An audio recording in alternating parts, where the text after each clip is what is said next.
Indonesia ini, sahabat Main TV, penuh dengan rekam jejak korupsi. Saya mencurigai, saya tidak yakin Tapera ini sangat tidak laik dan tidak visible dan tidak banyak manfaat buat karyawan Indonesia.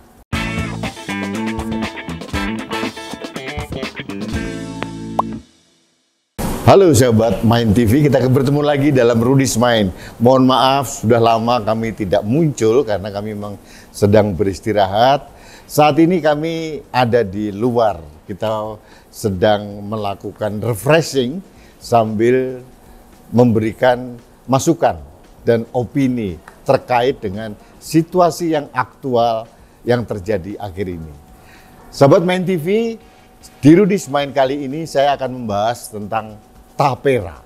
Tapera itu adalah tabungan perumahan rakyat, katanya begitu. Ini diatur dalam peraturan pemerintah nomor 21 tahun 2024 untuk memperbarui peraturan pemerintah nomor 25 tahun 2020. Kalau kita membaca dalam pasal demi pasal atau mungkin konsideran dalam peraturan pemerintah ini begitu indah, kalimat-kalimat yang sangat mulia gitu. Tapi pada kenyataannya program ini menurut saya penuh dengan kecurigaan, penuh dengan tidak realistis menurut saya.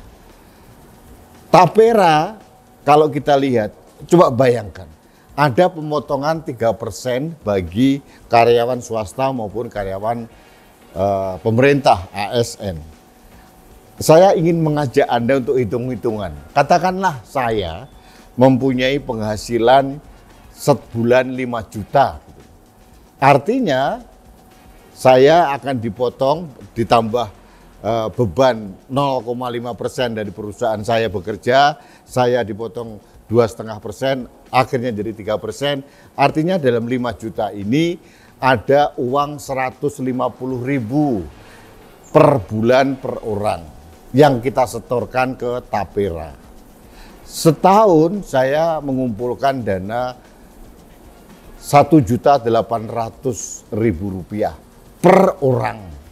Nah, saya berpikir ini, kalau jumlah pekerja kita menurut data BPS adalah 140 juta jiwa, dikalikan berapa jumlahnya?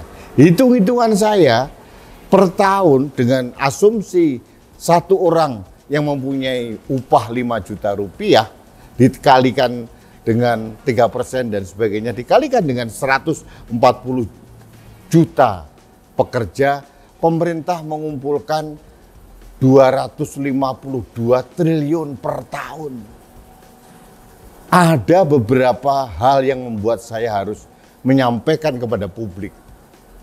Karena jujur, kali ini saya terpaksa untuk suudzon. Karena apa? Suudzon saya berdasarkan pengalaman-pengalaman yang terjadi sebelum-sebelumnya. Masih ingat dengan korupsi Asabri? Itu yang dikumpulkan dari pegawai TNI, PNS, dari TNI, dari Polri. Apa yang terjadi? Dikorupsi, dibuat bancaan para pengelolanya. Belum lagi taspen. Belum lagi ada korupsi BPJS Ketenagakerjaan. Ada juga beberapa tempat BPJS Kesehatan dikorupsi. Belum lagi korupsi dari Jiwasraya. Jadi Indonesia ini, sahabat Main TV, penuh dengan rekam jejak korupsi, dana yang dikumpulkan dari masyarakat. Baik itu pegawai negeri maupun swasta. Masih ingat korupsi dana haji? Yang dilakukan oleh menteri, dilakukan oleh siapa, ini itu.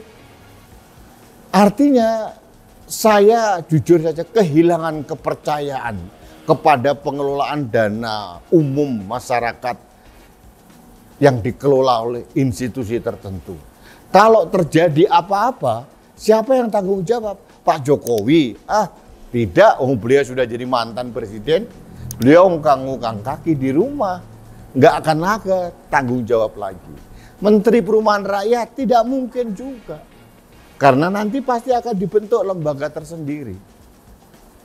Jadi artinya mohon maaf, saya mencurigai, saya tidak yakin dengan pengelolaan dana ini. Ada yang bilang ke saya, kan ada auditor negara BPK, auditor pemerintah BPKP. Mohon maaf, kita baru saja masih terngiang-ngiang dalam telinga kita. Korupsi uang suap BPK untuk memperdagangkan predikat wajar tanpa syarat. Jadi siapa yang kita percaya? Auditor negara pun sudah tidak lagi kita bisa percaya. Artinya potensi korupsi yang dikumpulkan dari crowdfunding, uang dari Tapera berpotensi akan terjadi. Ini satu hal. Yang kedua, manfaat buat karyawan.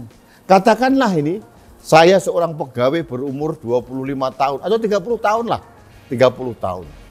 Setahun saya mengumpulkan 1.800.000. Kalau pensiun umur 60 tahun, saya mempunyai 30 tahun. 30 dikalikan 1.800.000. Berapa nilainya cuma? Apakah bisa 30 tahun lagi saya membeli rumah dengan harga sekian? Tidak mungkin terjadi. 100 juta sekarang saja sulit cari rumah. Apalagi 30 tahun kemudian.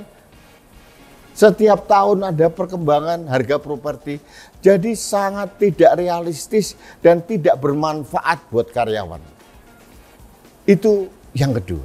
Yang ketiga, saya curiga, mohon maaf saya curiga. Kemarin ada laporan dari Menteri Keuangan. Defisit kita mencapai 2,43 atau sampai 2,5 dari GDP. Artinya defisit APBN kita kalau dirupiahkan itu mencapai 600 triliun defisit APBN.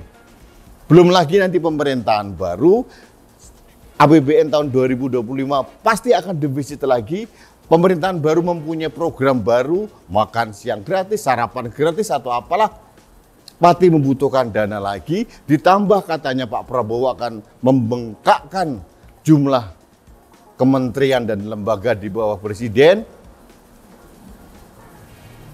Itu defisitnya luar biasa. Jangan-jangan mereka ini sedang ngumpulin dana dari masyarakat dengan berbagai bentuk, berbagai narasi-narasi yang indah. Jadi mohon maaf, kalau saya akhirnya mempunyai posisi menolak Tapera ini. Bagi saya ini bukan tabungan penderitaan rakyat. Tapera bagi saya adalah tambahan penderitaan rakyat. Saat ini saya sudah kulik-kulik semua karyawan saya. Mau nggak kalian dipotong 150.000, 180, ada yang 300.000 per bulan. Mereka keberatan. Karena apa? Bahan-bahan makanan lagi naik semua naik, ini naik. Katanya Pertalite, BBM subsidi juga akan dihapus. Ekonomi kita sedang tidak baik-baik saja. Jadi menurut saya sangat aneh kalau pemerintah memaksakan untuk memungut dari karyawan swasta maupun negeri ini. Jadi mohon maaf, saya mengusulkan batalkanlah Tapera ini. Melalui DPR, dan saya kayaknya sudah mendapatkan green light, angin segar dari Cak Imin, Wakil Ketua DPR, Muhaimin Iskandar yang mengatakan akan memanggil pemerintah. Itu penting, karena DPR adalah wakil rakyat. Penderitaan rakyat harus dirasakan oleh anggota DPR. DPR jangan seperti yang kemarin-kemarin. Hanya menjadi tukang stempel pemerintah. Undang-undang kementerian mau dirubah, undang-undang penyiar mau direvisi, undang-undang MK mau direvisi, semuanya DPR hanya tukang stempel aja. Padahal itu merugikan MK, merugikan instansi yang bergiat di bidang media. Kemudian undang-undang kementerian mau dibengkakkan, diserahkan pada kebijakan presiden. DPR juga diam-diam saja. Nah, untuk Tapera ini kami men-challenge pada anggota DPR. Jangan hanya jadi tukang stempel semata. Karena menurut hitung-hitungan saya, Tapera ini sangat tidak layak dan tidak visible dan tidak banyak manfaat buat karyawan Indonesia. Masa sih kita punya rumah harus nunggu 30 tahun kemudian? Kecuali satu hal, pemerintah membangun perumahan sekarang, kemudian para pegawai itu diberikan rumah lalu mencicil, itu masih masuk akal. Kalau tabungan baru bisa dipanen setelah dia pensiun, aduh, itu Bel Gedes plus omong kosong menurut saya. Jadi sebagai rakyat saya menghimbau, apalagi tingkatannya hanya peraturan pemerintah, bisa dengan mudah itu dibatalkan. Batalkan saja Pak Jokowi, jangan menambah penderitaan rakyat. Itu saja keinginan saya. Dan ini suara saya, bukan hanya saya pribadi, saya mewakili ribu-ribu, berjuta-juta orang yang kebingungan melihat manuver siksak dari kebijakan presiden kali ini. Terima kasih sahabat Main TV, mudah-mudahan Anda menerima, dan ini bukan saya memprovokasi Anda, ini hanya jeritan rakyat yang saya suarakan melalui Rudy's Mind. Terima kasih, kita bertemu kembali dalam Rudy's Mind berikutnya. Sampai jumpa.